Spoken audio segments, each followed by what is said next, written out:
يا أم ما شكل السماء وما الضياء وما القمر بجمالها تتحدثون ولا أرى منها أثر. السلام عليكم ورحمة الله وبركاته. الحمد لله الحمد لله رب العالمين والعاقبة للمتقين ولا عدوان إلا على الظالمين.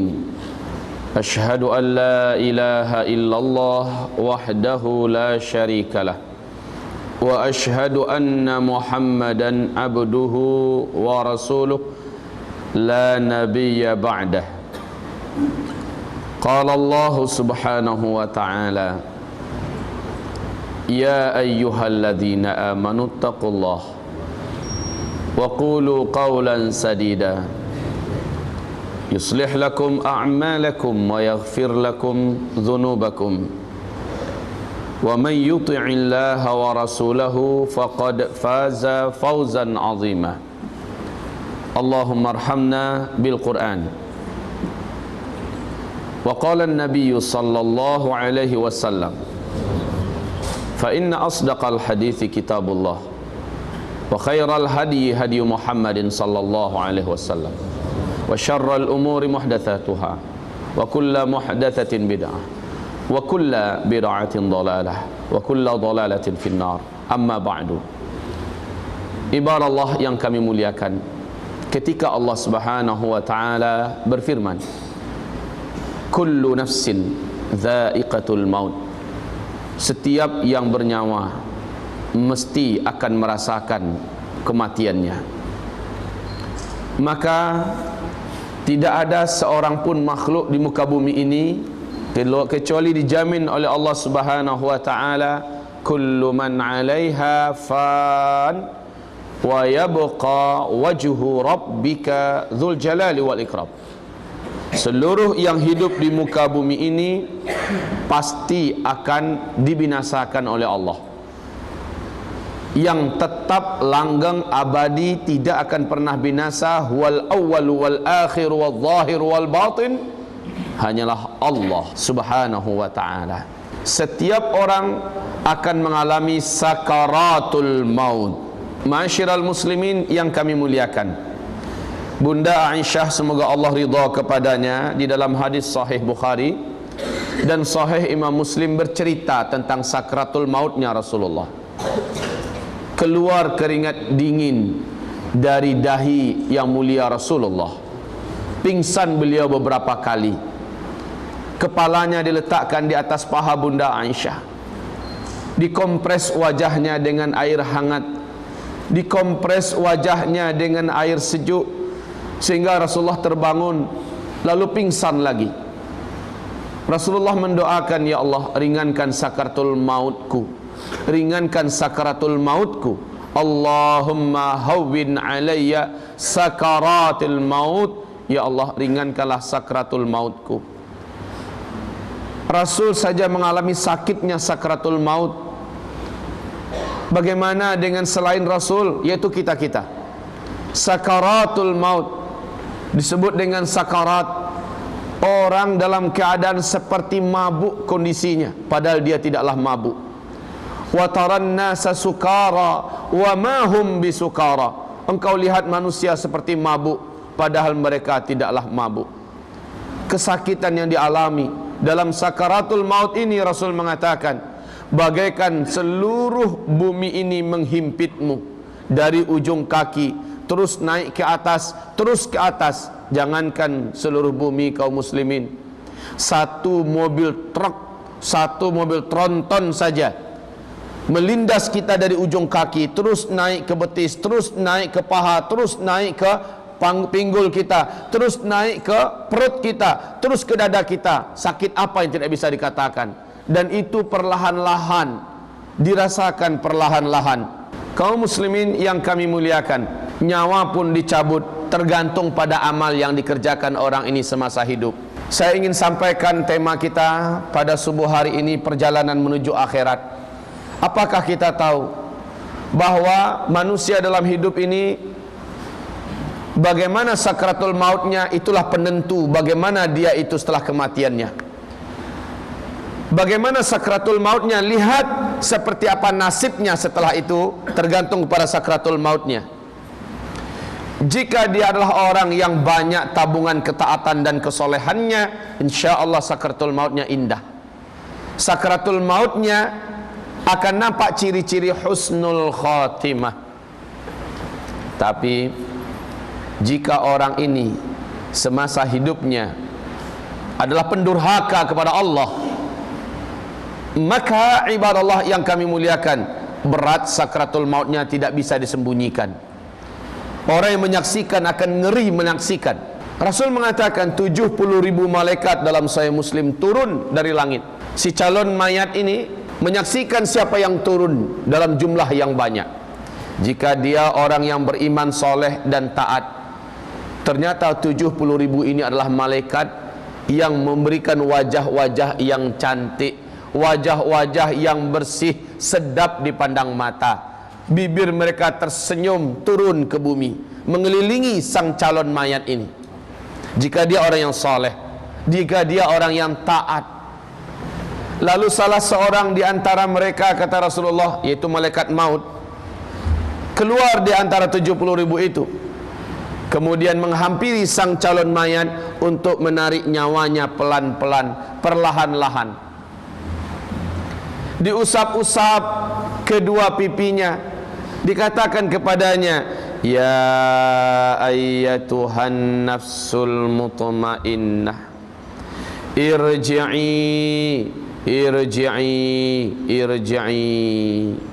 wahai jiwa yang tentram, kembalilah, kembalilah, kembalilah ila rabbiki, kepada sang penciptamu, kembalilah, kembalilah wahai jiwa yang tentram. Dibelai-belai agar ruh mau meninggalkan badan, dibujuk-bujuk, dirayu-rayu dengan perlahan-lahan, irji'i ila rabbiki radiyatan mardiyah, kembalilah, ketahuilah Allah sedang ridha kepadamu, Allah sedang suka untuk bertemu denganmu. Engkau pun suka kan bertemu dengan Allah yang menciptakanmu, kembalilah, keluarlah wahai ruh, keluarlah wahai ruh, ya ayyatuhan nafsul mutmainnah, irji'i ila rabbiki radiyatan mardiyah. Hamba-hamba Allah yang kami muliakan, langsung kata Rasulullah, dibukakan untuknya tirai gaib. Hanya si calon mayat ini yang mampu melihat apa yang ada di balik tirai gaib itu, pemandangan surga, subhanallah. Lalu diperlihatkan tempat tinggalnya, dikatakan kepadanya, ini tempatmu. Ada rumah yang maha besar, maha indah, maha megah, maha mahal, yang tidak bisa terlihat di muka bumi ini. Tak pernah terdengar oleh telinga ada makhluk di bumi ini yang sanggup membuat seperti itu. Ditambah dengan taman-taman yang memukau dan sangat menakjubkan. Dan tertulis di situ di pintu gerbang besarnya bahwa pemilik tempat ini adalah dia, subhanallah. Maka dikatakan, fadkhuli fi ibadi wadkhuli jannati, masuklah, bergabunglah engkau ke dalam hamba-hambaku, masuklah, bergabunglah engkau ke tempat tinggalmu, yaitu surgaku, kata Allah subhanahu wa ta'ala. Maka nyawa ini tamak untuk ingin masuk ke situ. Nyawa ini pun mulai melepaskan sedikit demi sedikit bagian tubuh ini. Dengan senang hati dia pun keluar. Walaupun begitu, kata Rasulullah, tetap seperti diiris-iris rasa sakitnya kematian itu. Tapi ada rasa senang yang memotivasi, yang memberikan semangat untuk segera keluar dari badan. Setelah nyawa ini bisa keluar, dibantu oleh malaikat dengan perlahan-lahan, seperti seorang bidan yang sedang membidani seorang wanita yang sedang melahirkan, pelan-pelan anaknya ditarik keluar. Begitulah nyawa ini ditarik. Setelah nyawa itu keluar daripada jasad, yang terakhir sampai ke dada, kaki sudah dingin, betis sudah dingin, lutut sudah dingin, paha sudah dingin. Perlahan-lahan keluar sampai di perut, kemudian sampai di dada. Dada pun berat, tersengal-sengal. Mulut mulai ternganga karena beratnya tekanan yang dirasakan. Walaupun begitu, ruh masih berusaha untuk keluar dan sampailah ke tenggorokan. Saat itu ibadah Allah yang kami muliakan, tidak ada lagi taubat yang akan diterima bagi yang belum sempat bertaubat. Saat itu kemudian ruh tersangkut di bagian tenggorokan ini. Jika amalnya banyak, maka ruh ini akan boleh melepaskan ikatan di kerongkongan. Kaum muslimin yang kami muliakan, sakit tidak dapat dibayangkan, tapi inilah sakit terakhir pengampun dosa-dosa seluruhnya. Apabila dia ikhlas dan ridha, ruh pun lepas. Dan kata Rasulullah, tabi'athul basar, yang paling terakhir menyaksikan keberangkatan ruh adalah dua bola mata ini. Dua biji mata ini menyaksikan. Sehingga siapapun manusia yang meninggal dunia, mesti kedua bola matanya menyaksikan keberangkatan roh meninggalkan. Makanya disunnahkan kita menutupnya. Ibadah Allah, walaupun dia orang beriman, soleh dan taat, apakah kita berfikir bahwa orang ini akan ditinggalkan syaitan? Dia tidak akan digoda oleh syaitan? Tidak, demi Allah. Justru godaan syaitan yang terkutuk, puncak-puncak godaan syaitan. Perjuangan paling terakhir syaitan menggelincirkan anak cucu Adam adalah ketika sakaratul maut ini. Disinilah puncak perjuangannya, menyesatkan anak cucu Adam. Rasul bersabda, syaitan menghampirinya dalam bentuk keluarganya yang sudah meninggal dunia. Dalam bentuk keluarga yang sudah meninggal dunia. Mungkin ayahanda kita yang telah almarhum meninggal dunia, mungkin ibunda kita. Siapakah umpamanya orang yang telah meninggal dunia dan dia dekat di hati kita, dia akan datang syaitan itu berupa orang yang ini. Lalu dia membisikkan, Ananda, ayah sudah dulu nak, ayah menantikanmu. Mak sudah dulu nak, mak menunggumu. Mak rindu denganmu Nanda. Nanda, mak sayang kepadamu. Ketahuilah agama yang lurus itu, agama yang benar itu adalah agama Yahudi nak. Masuklah engkau ke agama Yahudi ini. Anggukkan kepalamu, isyaratkan engkau setuju nak. Bagi syaitan itu cukup pak. Kalau dia syaitannya syaitan Nasrani, maka dia akan menggoda nak. Agama yang benar itu adalah agama Nasrani nak. Ayo nak, anggukkan dan isyaratkanlah olehmu engkau setuju dengan agama Nasrani, maka engkau telah masuk ke Nasrani, engkau akan masuk surga nak, engkau akan bahagia semacam emak. Emak dah bahagia sekarang. Emak menjelang akhir hayat juga mengucapkan dan mengiyakan. Itu syaitan kaum muslimin. Sebagaimana Rasul mengatakan, hendaklah ketika si calon mayat sedang sakarat, siapapun keluarga yang ada bacakan surat Yasin wal Qur'anil Hakim. Bacakan ini supaya syaitan tabang ambu, kata orang Padang. Supaya syaitannya pergi menjauh. Ibadah Allah yang kami muliakan, laqinu mautakum la ilaha illallah. Diperintahkan oleh talqinkan saat setan menggoda agar kita kafir kepada Allah. Saat itu keluarga kita hendaknya di samping dan mentalkinkan kita kalimat tauhid. Waktu lahir kita diazankan dan diqamatkan, waktu meninggal kita ditalkinkan, supaya kita disambut dengan kalimat tauhid dan ditutup dengan kalimat tauhid. Ini hikmahnya. Setelah itu roh pun keluar. Apabila kita memang orang yang kuat imannya sebelumnya, roh keluar dengan husnul khatimah. Langsung kata Rasulullah, malaikat yang 70.000 tadi memandikan roh tadi dengan air suci yang dibawa dari langit. Subhanallah. Setelah dimandikan dengan sigap dan cepat, roh tadi dibungkus dengan kain yang dibawa dari surga dan disolatkan oleh 70.000 malaikat yang tadi datang bersama dengan malaikat maut, disolatkan. Ruh tadi disolatkan. Subhanallah. Hanya kita yang tidak boleh menyaksikan dengan kasat mata ini. Setelah ruh disolatkan dan didoakan, 70.000 malaikat ini membawa ruh yang suci tadi ke langit. Ruh orang beriman ini dibawa semerbak mewangi ke timur dan ke barat bau ruh yang suci ini. Sampai di langit dunia, kata Rasulullah, gerbang raksasa, gerbang gaib yang ditunggu oleh malaikat penunggu langit dunia bertanya-tanya, wahai rombongan para malaikat, siapa yang kalian bawa ini? Begini harum dan sangat mulia baunya. Maka malaikat-malaikat tadi menjawab, tahukah kalian yang kami bawa ini adalah fulan, lelaki yang beriman, wanita yang beriman, dia dari keluarga Anu, dari negeri Sarawak, dia orangnya soleh, dia orangnya taat, kuat ibadah, rajin ini dan sebagainya, baik pada orang tuanya, santun pada tetangganya, dan memuliakan serta mengasihi anak-anaknya, suka berderma dan cinta kepada agama, memperjuangkan agamanya, dan seterusnya dan seterusnya. Maka apa kata para malaikat yang menjaga gerbang langit? Kalau begitu, dia boleh masuk. Maka dibukakan. Tapi tolong izinkan kami pun ingin menyolatkannya. Seluruh malaikat penduduk langit dunia membuat soft langsung menyolatkan roh orang beriman yang soleh ini. Masya Allah. Sudahlah 70.000 malaikat tadi menyolatkan di bumi, sekarang dibawa ke langit. Malaikat penjaga lapis langit dunia pun ikut menyolatkan seluruhnya.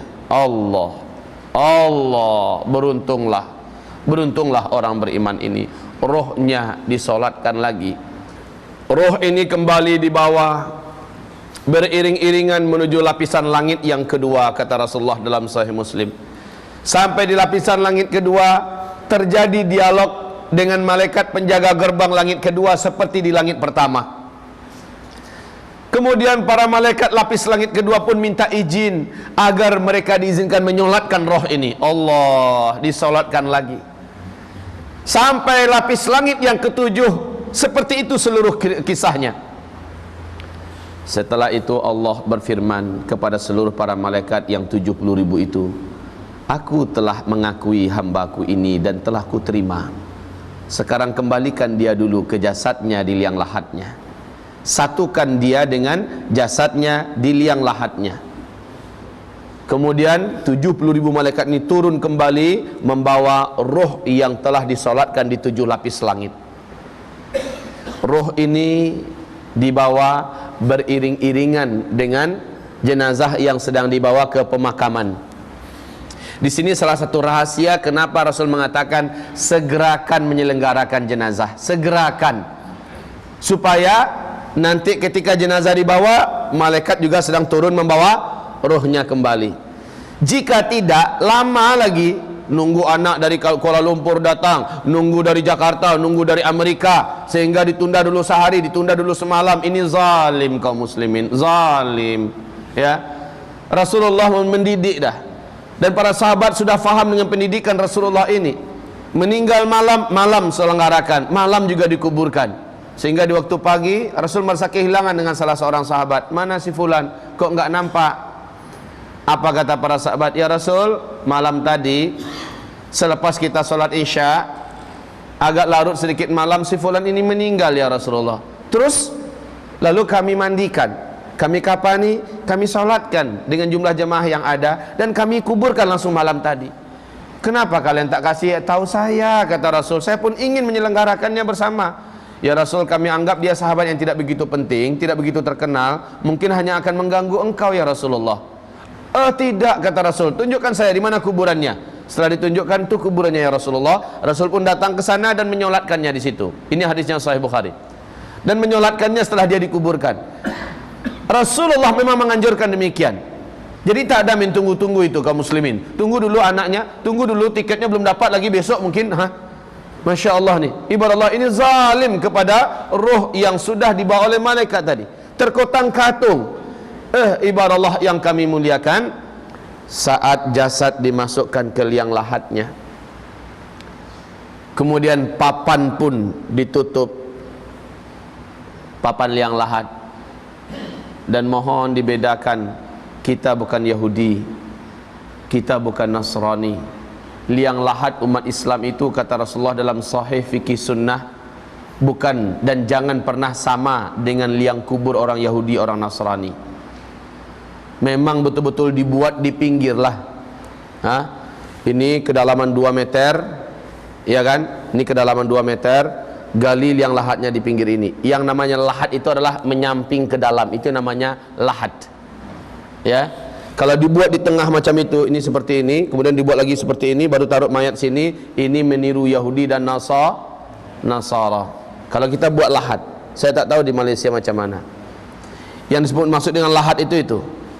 Indonesia sekarang sudah marak seperti ini kuburannya, habis itu di sini mereka buat, udah marak, udah banyak maksudnya yang membuat macam ini. Dan ini bukan cara Islam. Yang cara Islam itu masukkan ke samping, baru nanti disusun dengan papan menutupnya, baru ditimbun dengan tanah. InsyaAllah di sini macam itu juga kan? Alhamdulillah. Kaum muslimin khaliful yahud wan nasara fi kulli syai', kata Rasulullah. Selisilah oleh kamu, mesti berbeda kamu dengan orang Yahudi dan orang Nasrani dalam segala hal, termasuk membuat lahat. Saat dimasukkan ke lahatnya, dikasih papannya, tanah pun ditimbun, dipadatkan, ditambah lagi, dipadatkan, ditambah lagi, akhirnya sampai ke atas. Kaum muslimin, setelah selesai di atas, bedakan sedikit, beri unggunan agak sedikit, kasih tanda bahwa di sini bagian kepala, dikasih tanda dengan batu nisankah atau dengan kayukah atau apa, bahwa ini adalah kuburan. Setelah itu tidak di sana didoakan. Rasul menganjurkan, doakan setelah kamu meninggalkan 7 langkah terakhir. Is'alullaha limautakumut tathbita fa innahu al-ana yus'alu. Sekarang, kata Rasul, sekarang doakan keluarga kamu, saudara kamu yang baru kamu kuburkan ini, doakan, sekarang dia sedang ditanya oleh 2 malaikat Munkar dan Nakir. Doakan kepada Allah agar Allah kuatkan lidahnya, agar Allah kuatkan hatinya. Kenapa begitu? Rasulullah bersabda, saat langkah yang terakhir dari orang yang paling terakhir meninggal kuburan, di langkah ke-7-nya, si mayat di dalam liang lahat tadi sudah disatukan oleh Allah dengan ruh, oleh malaikat dengan ruhnya. Dia hidup, Pak, seperti kita hidup sekarang.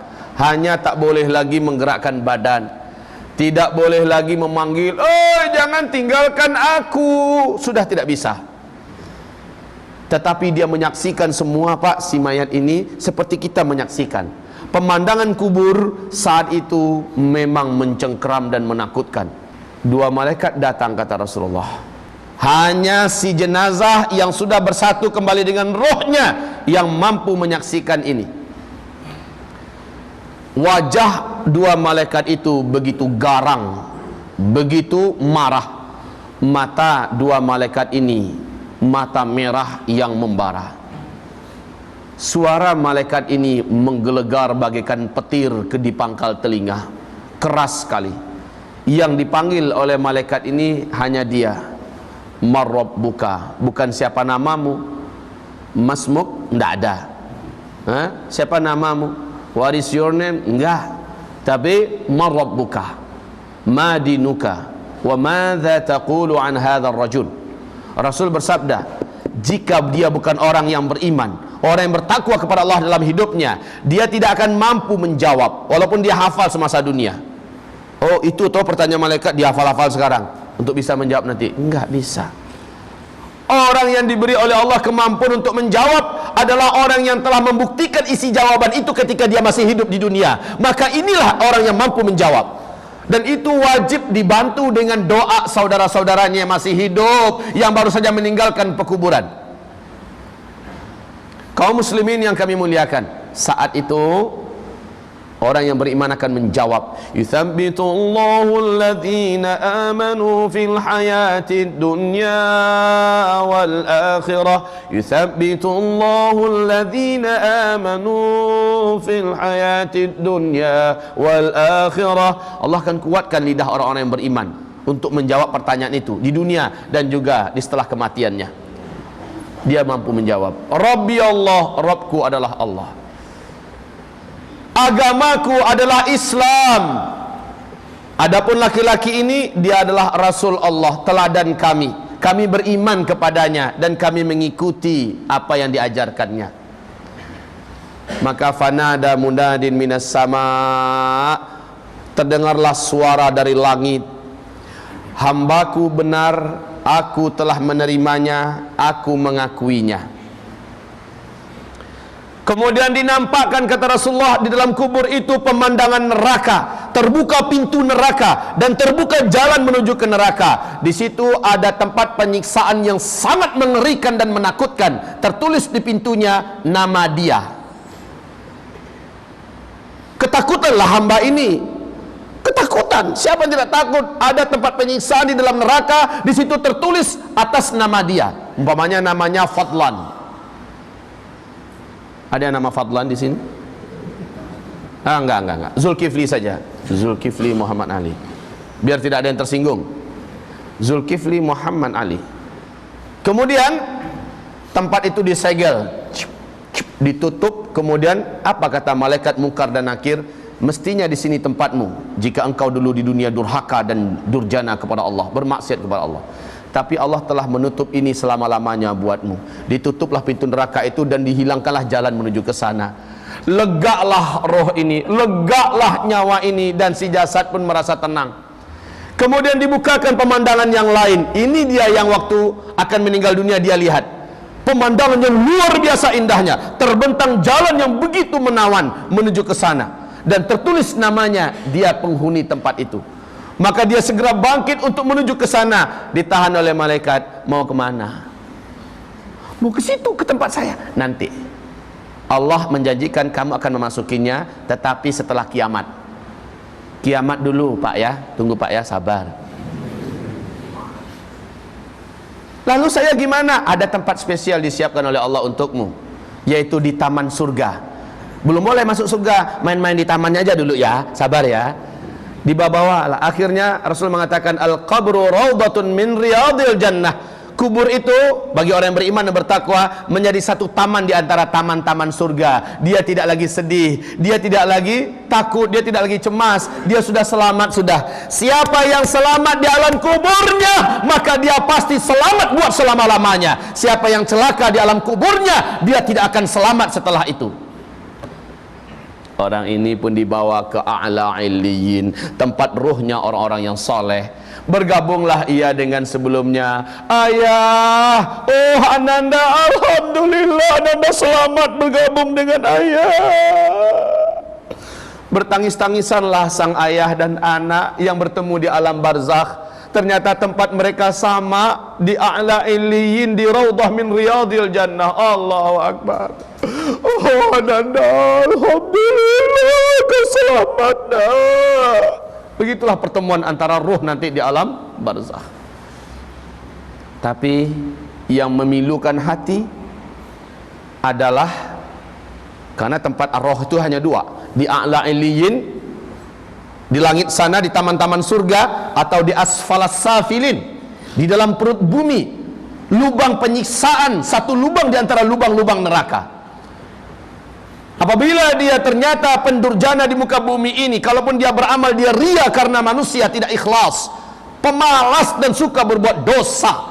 Ibarat Allah, tempatnya di asfalas safilin, hufaratun min hufarin niran, satu lubang di antara lubang-lubang neraka.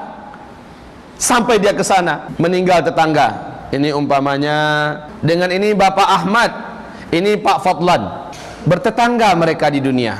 Beliau sudah meninggal dunia dan beliau menyusul, setahun kemudian menyusul. Ternyata karena mereka sama-sama soleh dan taat di kehidupan dunia, ketemunya di a'la illiyin, bersalam-salaman dan bertegur sapa. Rasul menceritakan dalam hadis-hadis yang sahih, berceritalah, gimana ketika kamu meninggal dunia? Anak-anak saya ketemu oleh kamu. Iya iyalah ketemu. Gimana? Wah, anakmu soleh, taat, beriman, segala macamnya. Alhamdulillah, kata beliau, alhamdulillah ya Rabb. Ya Rabb, terima kasih engkau telah memberi kepada anak hamba keistiqomahan. Istri saya bagaimana? Nah ini, istri kamu udah nikah dengan orang lain. Oh enggak apa-apa. Soleh kan? Soleh kan suaminya? Iya, alhamdulillah. Karena nggak ada lagi kesedihan, Pak. Orang yang sudah masuk alam barzah nggak ada lagi kesedihan. Oh, istrimu sekarang masih menjanda, cuma ada sih yang lagi dekat-dekat sama dia, gitu kan pamannya. Nah, kaum muslimin yang sedihnya, anak saya nomor 2 gimana? Kamu ketemu nggak? Loh, kamu nggak tahu ya? Anak kamu yang nomor 2 kan udah meninggal 3 bulan yang lalu. 3 bulan yang lalu. Dilihat daftar di alam barzakh sana, didatangilah malaikat yang menjaga nama-nama orang-orang yang sudah masuk ke alam barzakh di a'la illiyin. Nggak ada nama anak itu. Maka menangislah sang orang tua, ternyata pasti anaknya masuk ke asfalasa, berarti dia bukan termasuk anak yang beruntung. Iya, dia semasa saya hidup aja dia jahat pada kami kedua orang ibu bapaknya. Dia suka mempermainkan sholat segala macamnya. Sekarang dah mati ya anak saya. Udah, ya Allah. Sudah. Kaum muslimin yang kami muliakan, masuk ke dalam asfalas safilin. Nauzubillah. Bercerita, nanti yang ketiga Pak Fadlan nyusul meninggal 3 tahun yang kemudian. Kedua bapak ini, Pak Muhammad dengan Pak Ahmad, bercerita pula. Bila mengatakan, bagaimana dengan istri saya? Istrimu sekarang sudah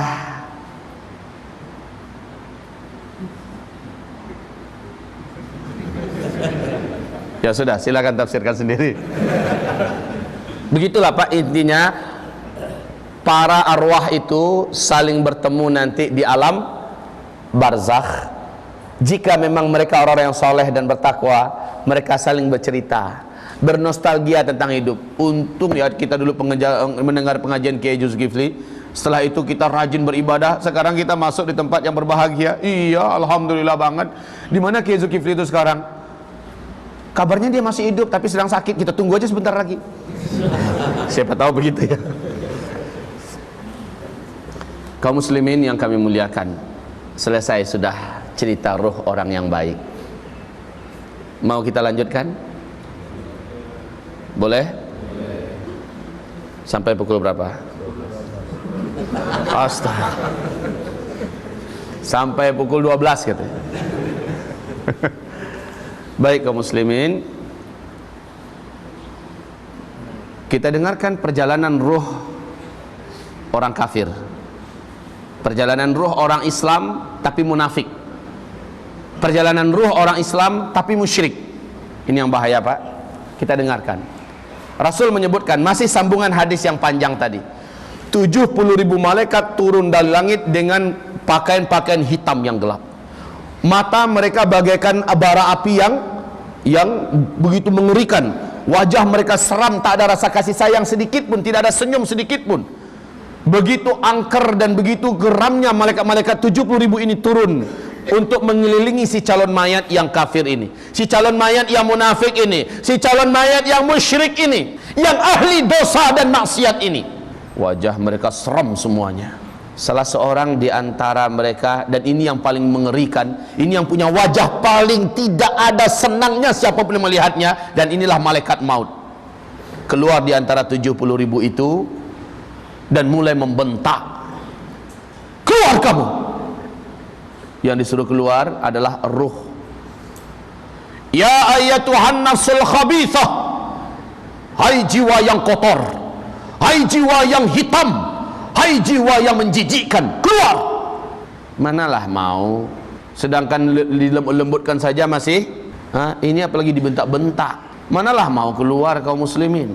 Kaum muslimin yang kami muliakan, malaikat langsung memasukkan jari-jarinya ke mulut orang ini untuk menarik ruh itu dengan kasar. Setelah itu diperlihatkan kepadanya pemandangan neraka dengan berbagai macam jenis siksaan, dan dia tertulis namanya di situ. Tempat ini adalah tempat si fulan. Nama dia si calon mayat. Makin takutlah roh ini keluar, betul tidak? Makin tidak mau keluar. Di situ dihantam oleh malaikat. Yauma nadribu wujuhahum, kami pukul wajah mereka. Tepak, keluar kamu, keluar. Kemudian punggungnya juga dihantam, lambungnya dihantam, diinjak-injak oleh malaikat. Keluar kamu, keluar. Makin kuatlah cengkeraman ruh itu di dalam tubuh ini. Luar biasa sakitnya itu Pak. Kalau Bapak mau tahu bagaimana sakitnya, tanyakan yang udah mati. Tapi yang su'ul khotimah lah ya, tanyakan pada mereka. Insya Allah Bapak takkan berhasil. Kaum muslimin yang kami muliakan, dipaksa. Singkat cerita, bayangkan menarik rambut dari tepung itu enak, tetapi menarik besi-besi yang runcing-runcing itu dari sebuah tepung yang basah itu rontok-rontok nggak tepung itu semua? Rontok-rontok kaum muslimin. Begitu istilahnya, begitu kerasnya roh itu ditarik, dan terdengarlah tanda-tanda sakaratul maut yang su'ul khotimah dari orang ini. Rasul mengatakan orang yang mengalami sakaratul maut itu bagaikan kuda yang disembelih dengan besi yang berkarat. Sakit, bunyi suaranya sangat kedengaran. Kaum muslimin yang kami muliakan, singkatnya roh itu pun keluar. Roh itu tidak dimandikan, langsung dibungkus dengan kain kasar yang dibawa dari langit, dan kain itu pun busuk. Roh tadi keluar sangat busuk, sehingga para malaikat-malaikat tadi pakai masker.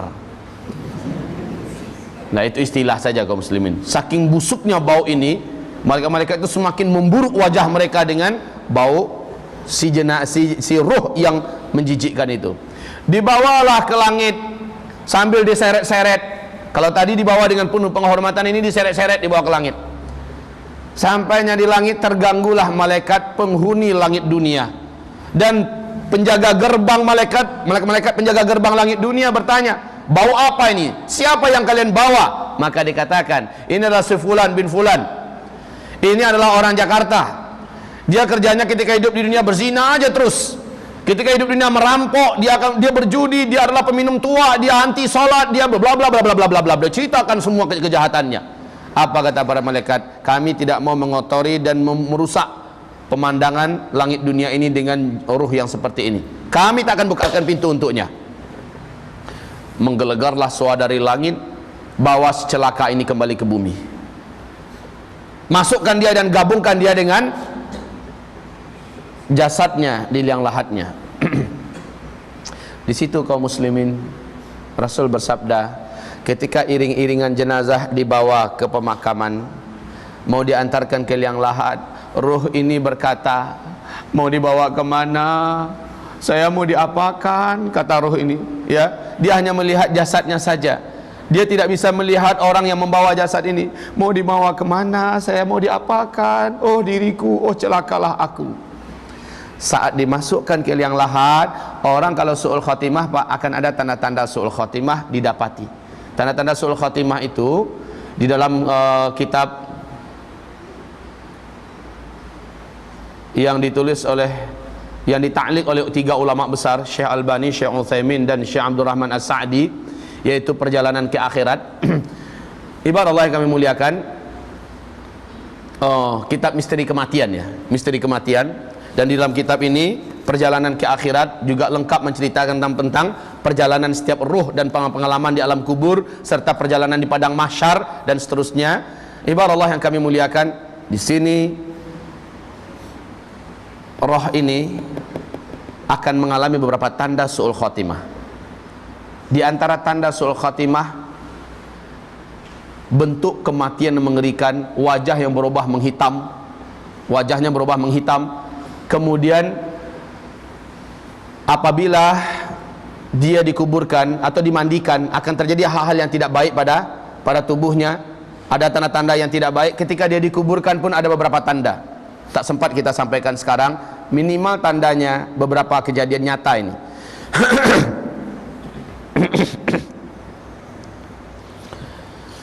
Seorang pemuka agama di Kabupaten 50 Kota di Sumatera Barat. Dia pemuka agama, Pak, tokoh, dan bahkan dikatakan sebagai khalifah lah, kalau kata orang-orang pengajian di Sumatera Barat. Meninggal dunia, meninggalnya juga ngeri meninggalnya, padahal dia tokoh agama, seorang khalifah malah diistilahkan. Kemudian dimandikan, dikapani, dan disolatkan, diantarkan ke kuburan. Waktu mau dimasukkan, liang lahatnya itu menyempit, jadi tak muat. Kemudian ditarik balik ke atas jenazah tadi, dilapangkan balik, digali dengan skop, dibuang tanahnya ke atas, diperlebar, diperbesar, dimasukkan lagi, sempit lagi. Memang sempit kaum muslimin, tak muat, macam cocok untuk anak umur 5 tahun ke bawah aja. Semua yang menyaksikan takjub. Itu dari pukul 2:30. Ya, dari pukul 2:30. Tahu tidak sampai jam berapa? Sampai menjelang maghrib. Bolak-balik dimasukkan, tidak dapat. Menyempit terus tanahnya.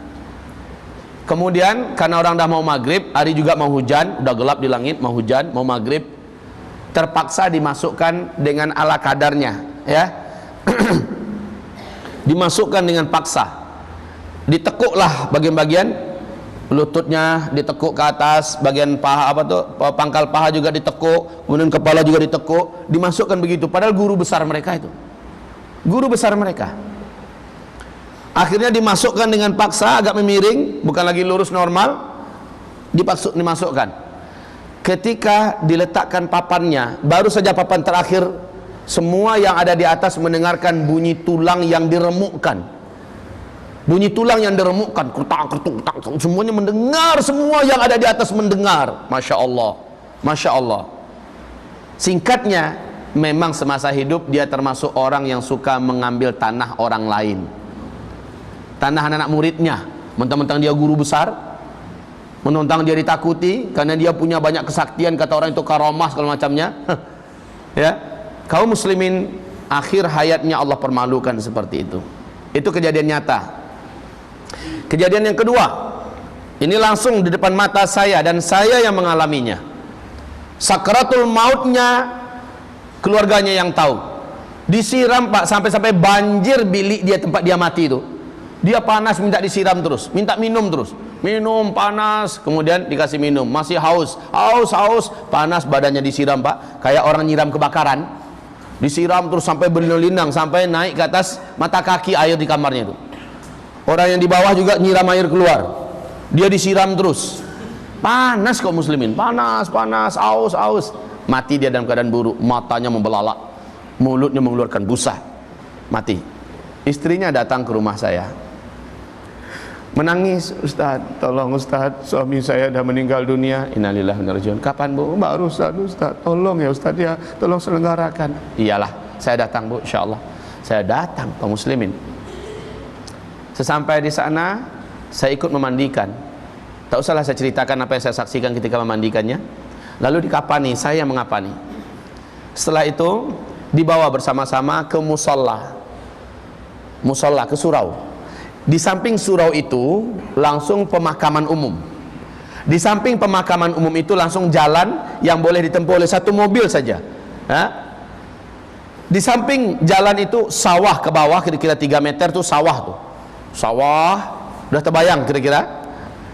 Musola, ya, kemudian pemakaman, jalan, sawah. Oke?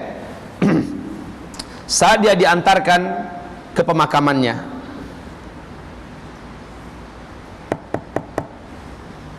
sudah siap dibawa ke bawah jenazahnya untuk dimasukkan ke liang lahatnya.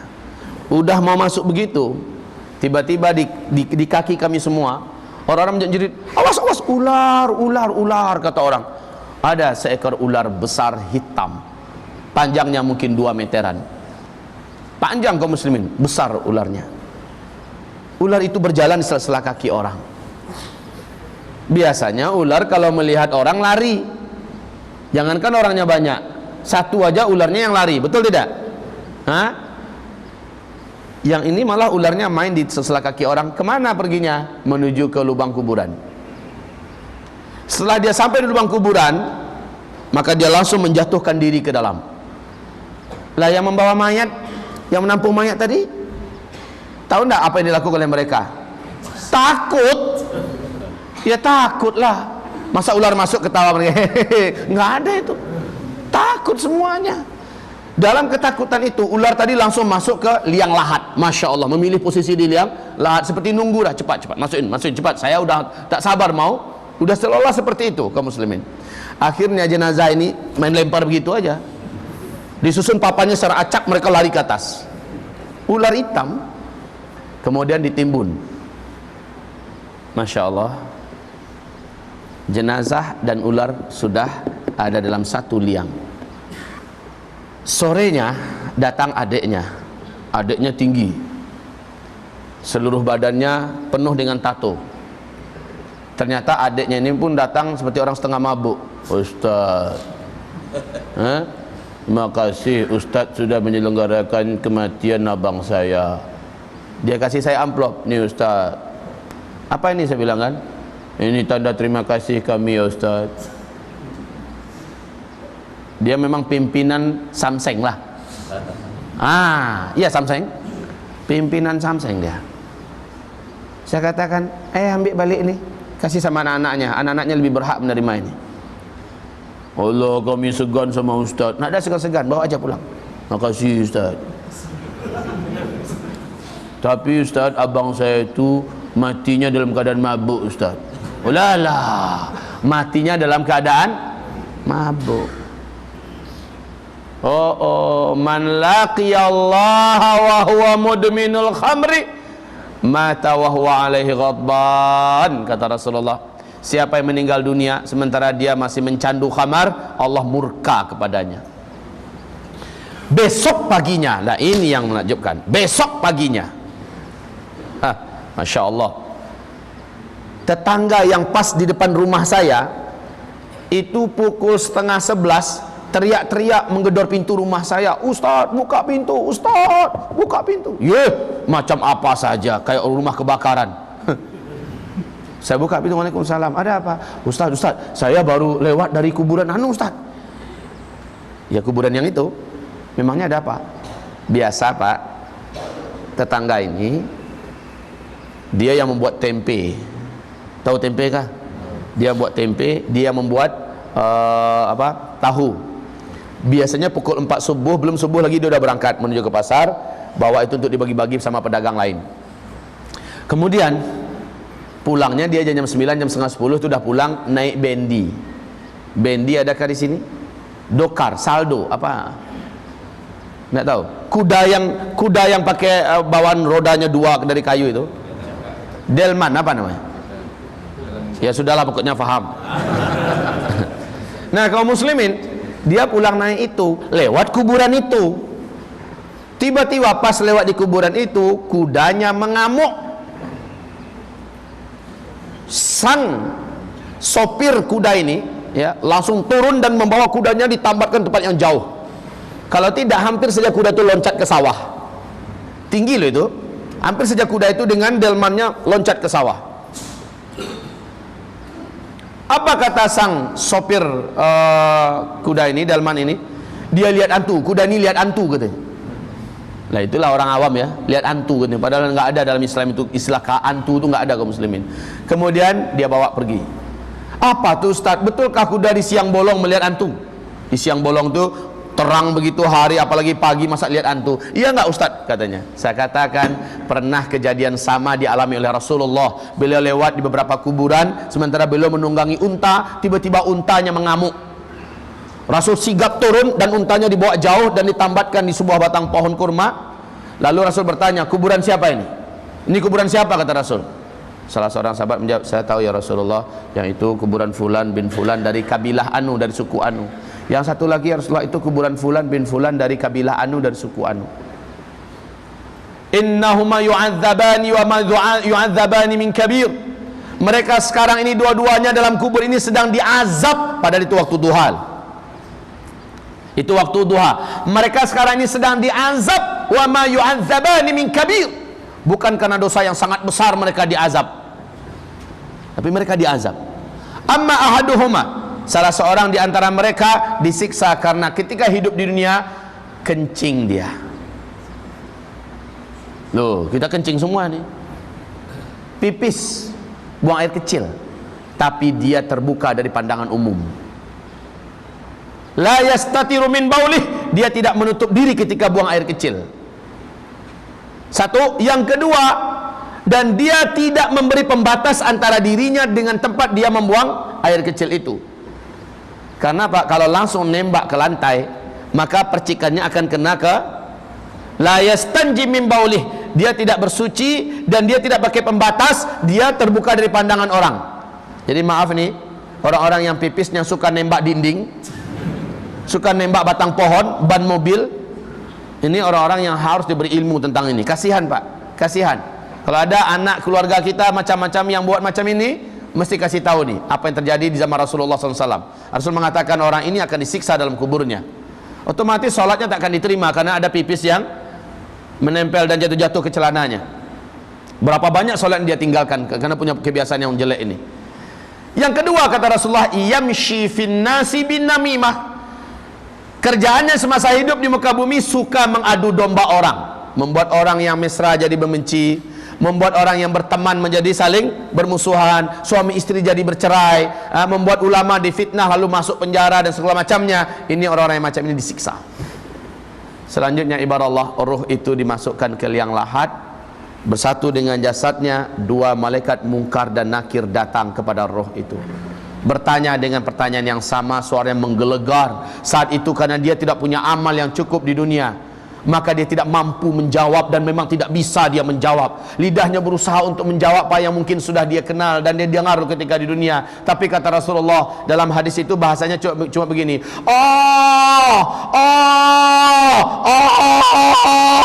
dia ingin menjawab tapi tidak bisa keluar bahasanya. Ditanya, "Man rabbuka?" Siapa Rabbmu? "Madinuka?" Apa agamamu? "Wa madza taqulu an hadzal rajul?" Apa yang kau katakan tentang laki-laki ini, itu tentang Rasulullah. Dia mau menjawab tapi tidak bisa menjawab, tidak bisa menjawab. Kalau orang munafik, hanya pertanyaan terakhir yang bisa dia jawab, itu pun jawabannya sesuai dengan keadaan hidupnya di dunia. Kata orang, dia Rasulullah, saya juga mengatakan begitu. Cuma begitu kemampuan orang munafik, bisa menjawab. Lalu dipukullah dia dengan satu kali hantam masuk ke dalam perut bumi. Retak dan pecahlah bagian sininya, bagian kepala dan segala macamnya. Kemudian dia ditarik kembali keluar. Di situ dia langsung dinampakkan pemandangan surga kepadanya. Dalam keadaan sakit dia melihat pemandangan surga. Ada namanya di situ. Dia ingin loncat untuk lari ke sana. Ditahan dia. Mau kemana? Mau ke situ tempat saya. Seharusnya memang di sini tempatmu yang Allah janjikan, tapi engkau telah meninggalkannya ketika engkau hidup di dunia. Engkau bermaksiat kepada Allah. Disegellah tempat itu dan ditutup. Engkau tidak akan menempatinya selama-lamanya. Lalu dinampakkan pemandangan neraka dan ada tempat penyiksaannya di situ. Kemudian dikatakan, ini tempatmu, ini yang akan engkau tempati selama-lamanya, wahai durjana. Maka menjeritlah sang hamba celaka ini dalam kuburnya, Allahumma ajjilis sa'ah, ya Allah, lambatkanlah kiamat, lambatkanlah kiamat, lambatkanlah terjadinya kiamat. Kenapa? Karena dia tahu setelah kiamat dia harus menempati tempat yang sudah disediakan itu. Mengerikan kaum muslimin. Lalu dia dimasukkan ke asfalas safilin, disiksa sampai hari kiamat. Model-model siksaan pun berbeza-beza, berbeda-beda kaum muslimin. Ingin kita sampaikan tapi waktu yang tidak mengizinkan. Wabillahi taufiq wal hidayah. Subhanakallahumma wa bihamdika asyhadu an la ilaha illa anta astaghfiruka wa atubu ilaik. Wassalamu alaikum warahmatullahi wabarakatuh. Wa madhiya'u wa mal qamaru bijamaliha تتحدثون ولا أرى منها ثر